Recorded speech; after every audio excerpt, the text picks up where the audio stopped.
época en la que hablar del tema de los sucesos de anarquismo o de abuso de poder era un suicidio o como mínimo carne de trena.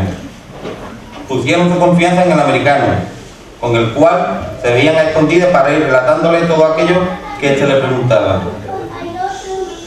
Estos informantes son Pepe Pareja, Pepe Pilar, José Monroy, Francisco Estudillo y Andrés Candón, a los cuales venimos a darle hoy nuestro sencillo pero más sincero reconocimiento. No siempre la historia, y aún más la oral, la van a escribir los vencedores. Por favor, Carla.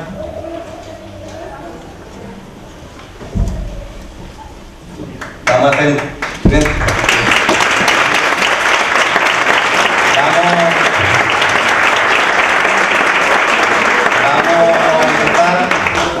a hacer la entrega de la gorra. El primero de ellos es José Monroy Romero, el cual era presidente del sindicato en enero del 33. El sindicato estaba gobernado por una junta. En la lista de personajes no hay ninguna señal de liderazgo carismático. José Monroy dirigió el alzamiento, pero nunca pretendió ser un héroe y no inició acciones independentistas. Escribía a mí. Era conocido como el bailador. El mote le venía por la rapidez y eficacia que Monroy tenía al buscar espárragos y como el juego de piernas necesario para aplastar la esparraguera. Parecía como si estuviera bailando.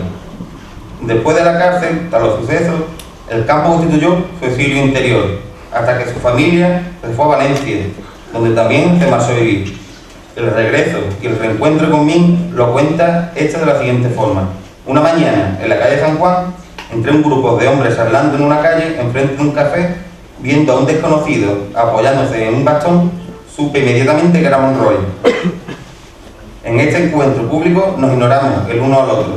No hubo saludos, preguntas, ni presentaciones. Pasé por delante del grupo sin pararme. Atravesé el pueblo, di un rodeo y fui a la casa de Pepe Pareja, utilizando un camino distinto. A los 10 minutos, José Monroy había subido la cuesta para verme. Y los dos nos abrazamos sin decir una palabra.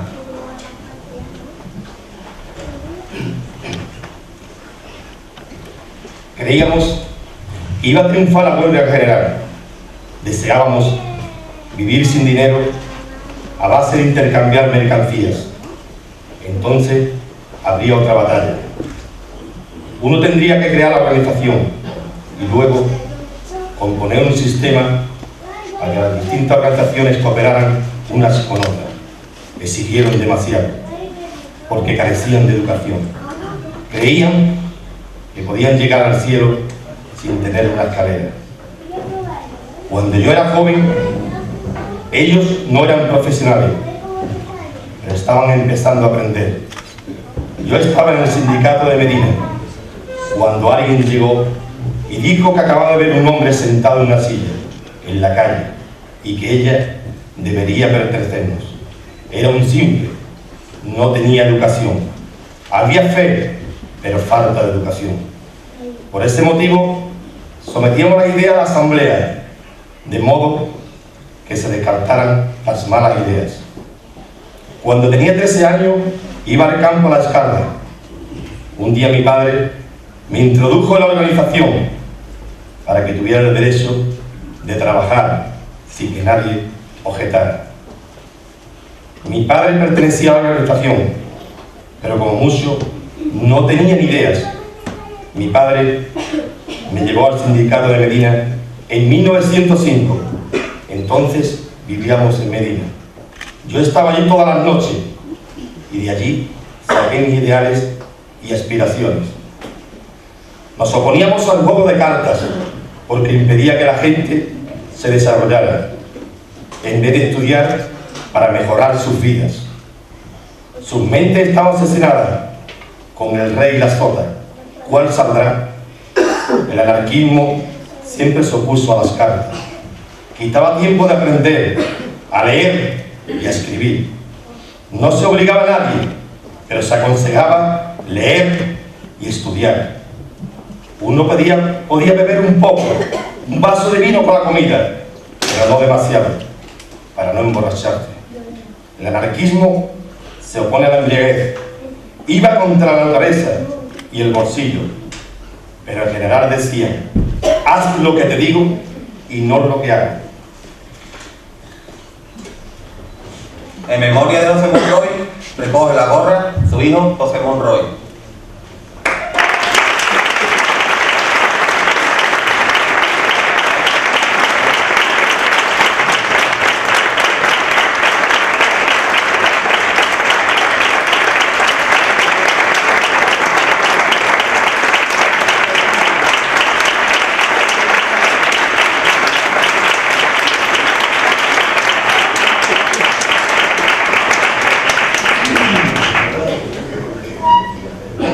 Siguiente informante, Pepe Pilar.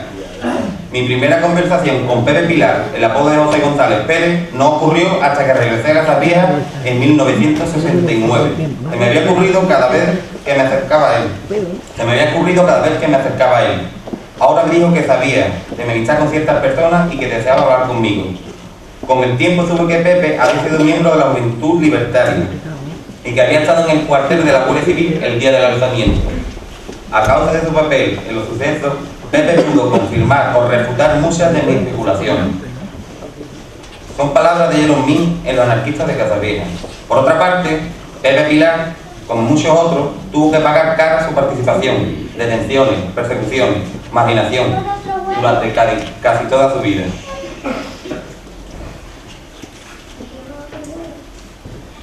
En invierno solo había dos comidas.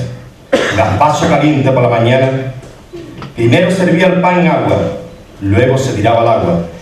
Después se mojaba el pan en aceite y se metía en un tornillo. A mediodía se servía un gazpacho frío. Por la noche, cada uno iba a su propia casa. Si uno estaba en la cañería por la noche, estaba el estofado de garbanzo. En verano se servían 4 comidas. Gazpacho caliente a las 9. Gazpacho frío a mediodía, otro gazpacho frío de pan remojado, aceite, cebolla y pepino a las 4 de la tarde y otro gazpacho caliente por la noche. Mi padre fue un luchador toda su vida y yo tenía fe en él porque me parecía justo por lo que luchaba. Por eso yo también luché. Recibí mi idea de mi padre y las guardé hasta la muerte, sin ofender a nadie, solo defendiendo mis derechos, nada más. Está bien que lo que tengas seas tuyo, pero lo que es mío, porque trabajé por ello. Defenderé eso mientras me dejen, pero no ahora, ¿ves? No ahora. No quiero morir sin ver suceder algo, después de todo lo que hemos sufrido. Tengo 5 hijos aquí, y otros 5 en Valencia. Cuando estoy aquí, los echo de menos, pero cuando voy allí, deseo volver.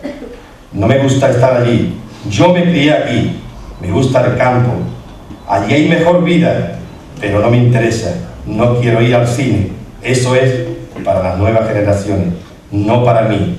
Y la comida aquí es mucho mejor, allí todo es artificial, todo está envenenado, porque los magnates están interesados en la producción, la salud de los seres humanos ya no cuenta. Todo este veneno que vierte la planta entra en nuestro organismo. En memoria de Pepe Pilar, recoge la gorra de su nieto Luis Pérez González.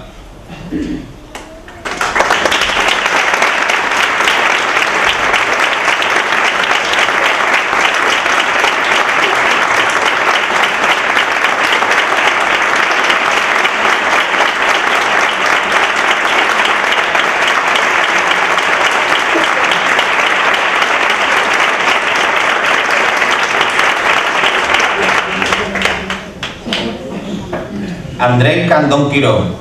Había nacido en 1903, entrando muy pronto a militar en el anarquismo.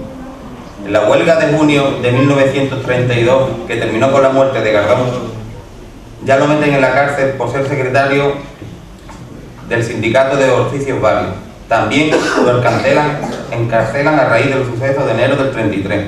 Andrés Candón era un maestro de ideología anarquista que impartía sus clases por el campo. Escribió un libro sobre relaciones laborales y sociales en el campo a principios del siglo XX, que le fue de gran ayuda a mí.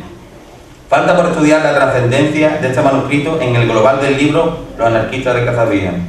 Junto con Pepe Pilar y Pepe Pareja, constituyó el grupo duro que se resistieron a la derrota definitiva y al silencio.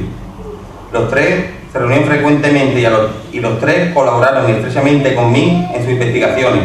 La dureza, la represión, el miedo y el silencio de aquella época se ejemplarizaría en el hecho de que siempre que lo cita lo hace con el nombre de anónimo. Como el mismo Min escribe, uno cuyo manuscrito saqué de España hace varios años y que cito en este estudio, no quiso que empleara su nombre. Una carta de España me informa que acaba de fallecer.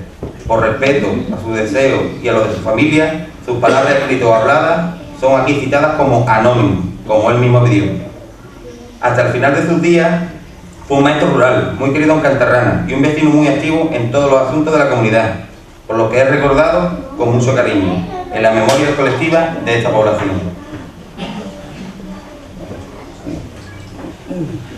El pan era elaborado en las mismas casas de los latifundistas, casi integrales. A la harina le dejaban casi todo el salvado, mal elaborado y muchas veces mal cocido. Y lo peor de todo, nos engañaban en el peso de las medidas para el aceite. A las panillas generalmente le ponían un sobreculo de madera, con el fin de disminuir la capacidad de la medida. Con la llegada del nuevo régimen se producen manifestaciones con banderas y música, que interpretan los nuevos himnos nacionales.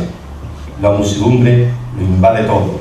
Los vítores a la República se vociferan constantemente.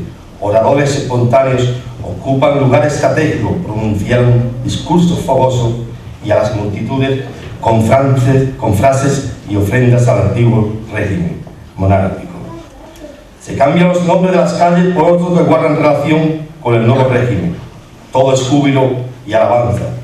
Todos los organismos estatales están al servicio de las cárceles humildes. Parecía a simple vista que todo se hubiera transformado, habiéndose verificado una revolución social por arte de magia y que el capitalismo había perdido su enorme, cruel y déspota poderío. Mi generación realizó un cambio y heredaron la miseria del pasado y quisieron cambiarla. Somos los más martirizados de nuestra generación. En memoria de Andrés Candón, recoge la gorra su hijo Manolo Candón.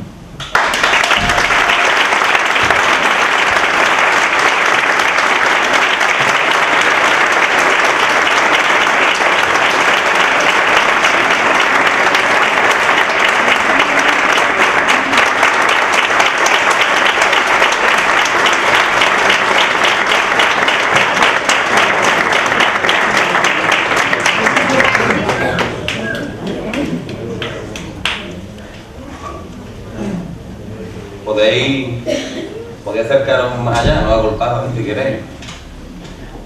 ¿Hay sitio por allí? Seguimos.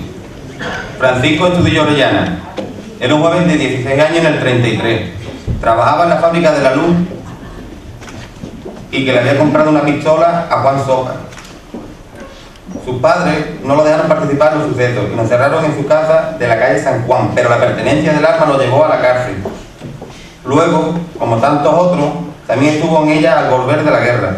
Los cerca de 40 años de silencio y dictadura no fueron óbices para que Paco, el de la luz, intentara dar a conocer aquel mundo que entre uno y otro habían hecho desaparecer.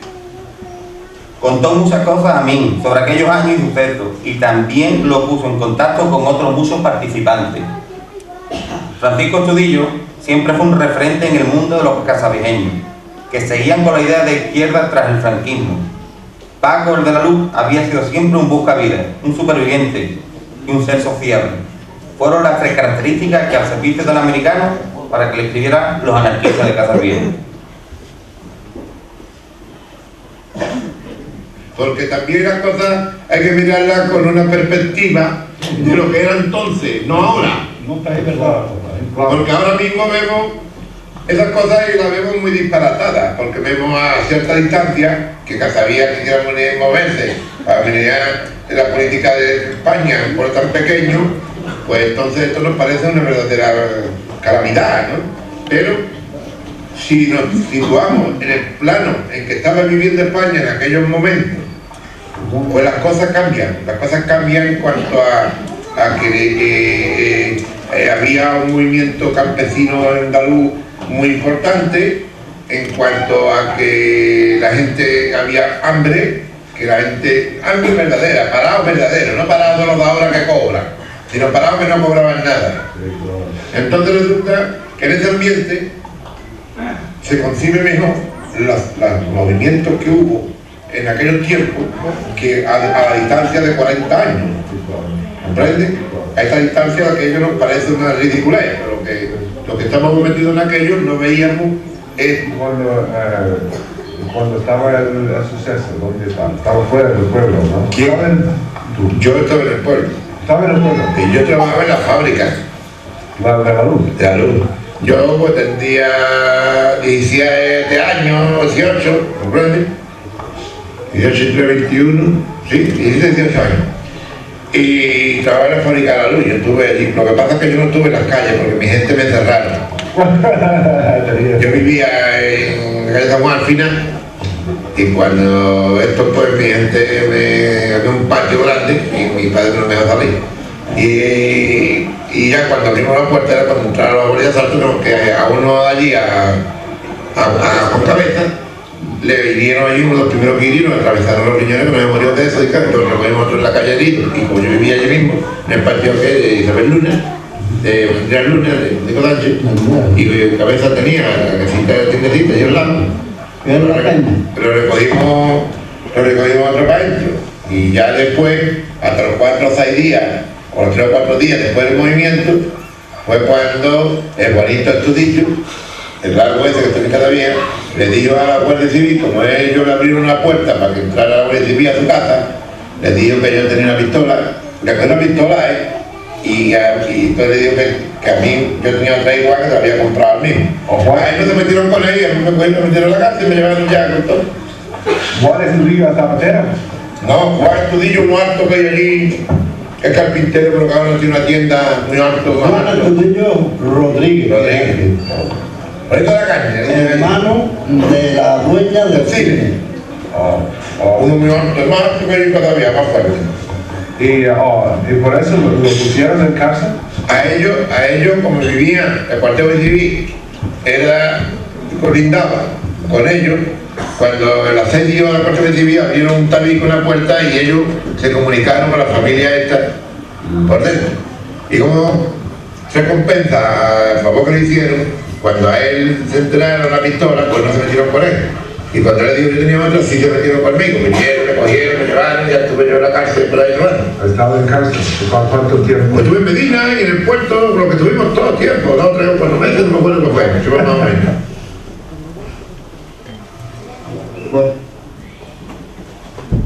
En memoria de Francisco Estudillo Orellana, recoge la gorra su hijo Salvador Estudillo.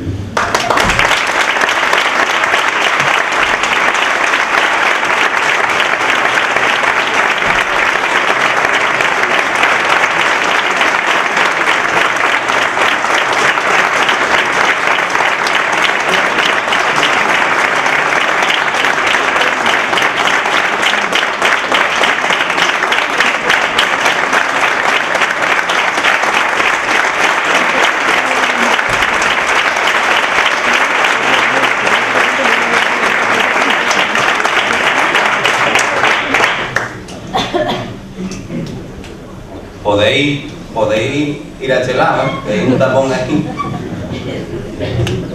Ahí apretado.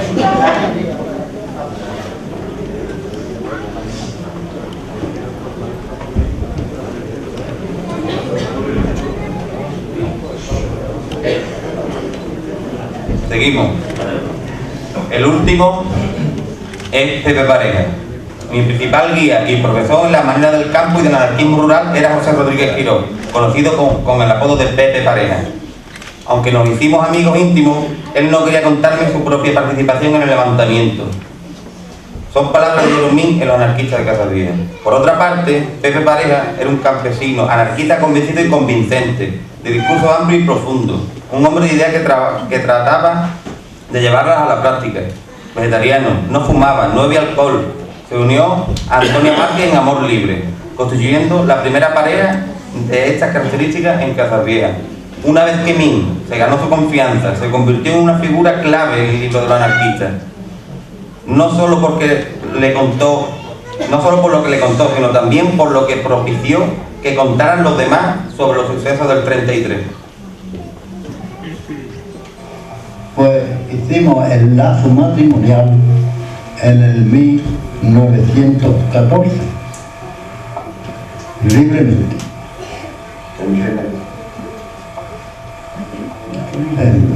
El menos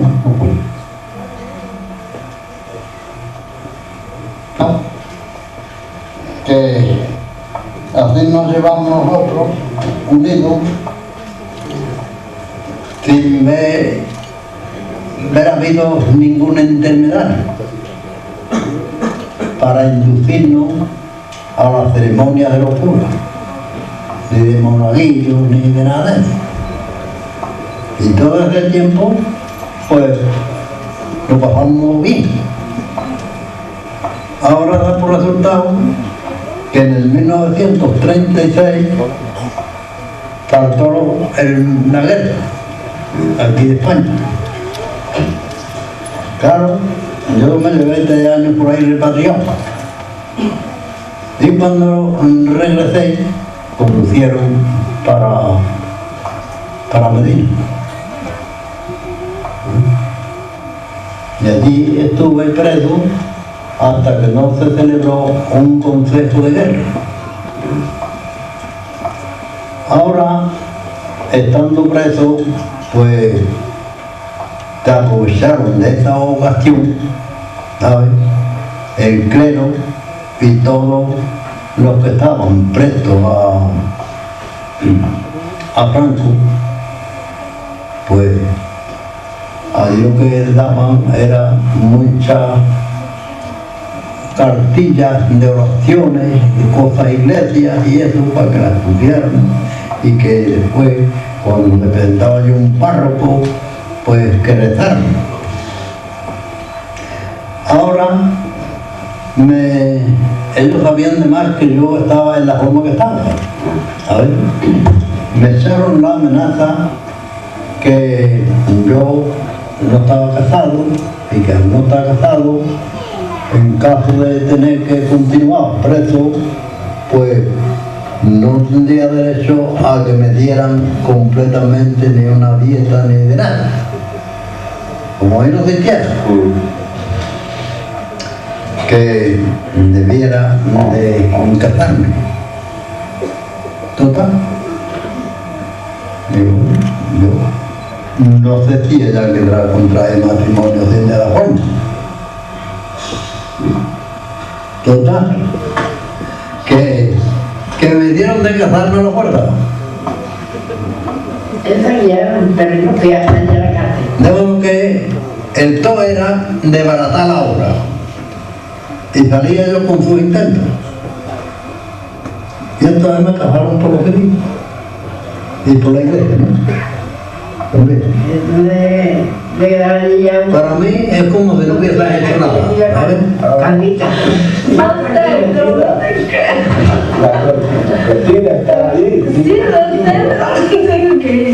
Bueno, y llega por ahí ya al sitio.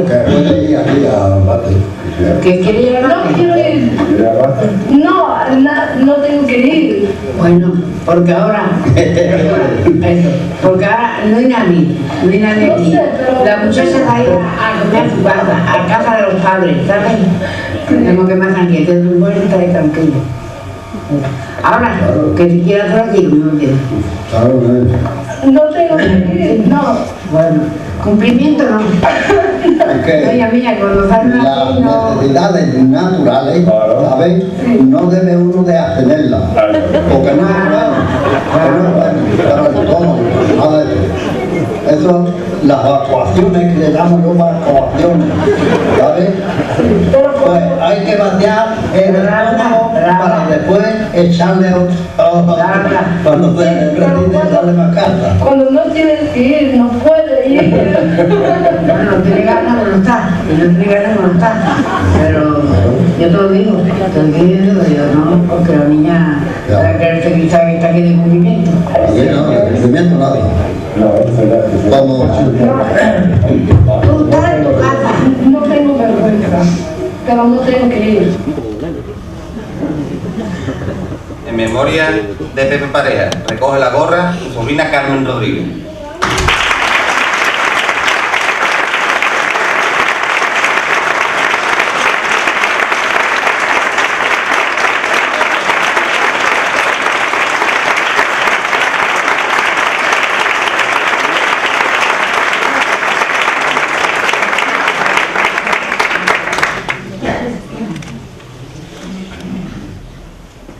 Vivir es luchar.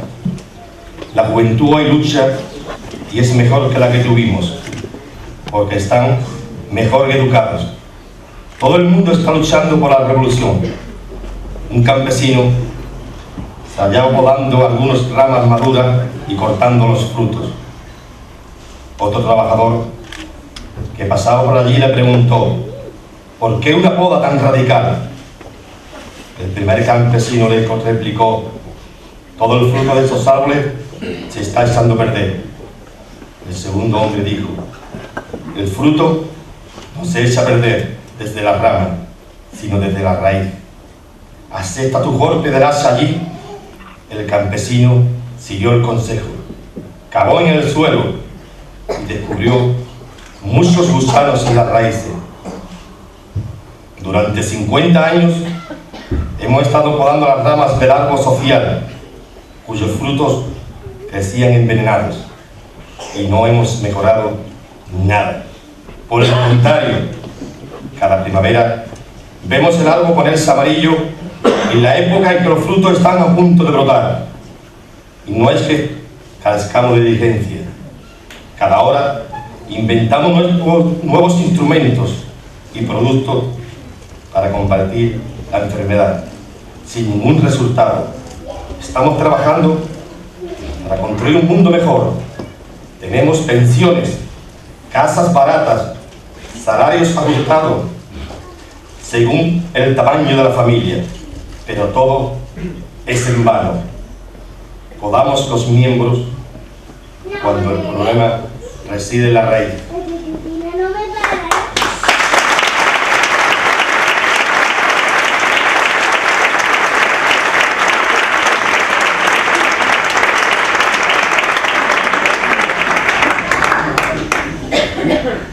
¿Alguno familiar quiere decir algunas palabras o algo? Yo en su nombre quiero darle las gracias por este homenaje, que para mí ha sido una gran satisfacción poder recoger su nombre.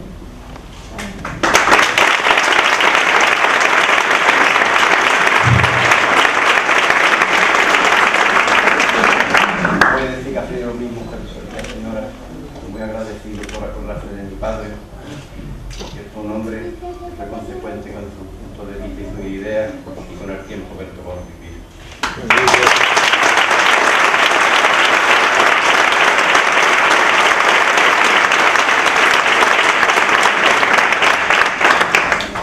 Yo soy igual que mis compañeros, agradecimiento a todas las personas que han hecho todo esto, y porque yo me acuerdo mucho cuando mi padre iba, este señor, el americano, iba allí a mi casa. Entonces mi madre, como en aquellos tiempos tenía mucho miedo, o siempre decía: ¿por qué te va a pasar? ¿O qué te va a pasar? Y me acuerdo mucho de todas las cosas que, bueno, las cosas salieron muy bien. Muchas gracias a todos.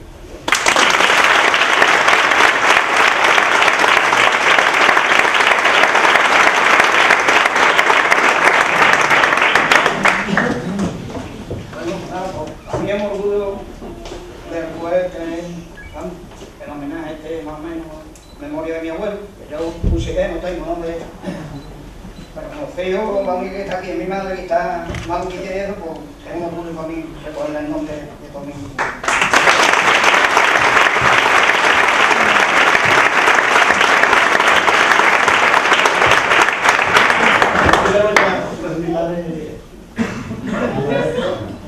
Yo también viví con él. muchas gracias por todo, pero ven, yo tenía que decir muchas cosas, pero ahora mismo no.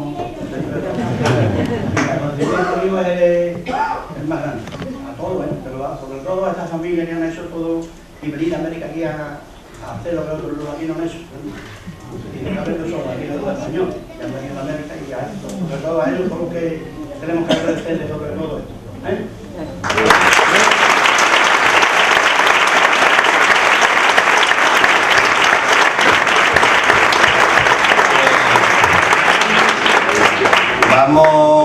Damos por concluido ya este primer acto de las jornadas de hoy y ahora daremos paso al comienzo de la jornada de Yellow Me, un andaluz en Indiana.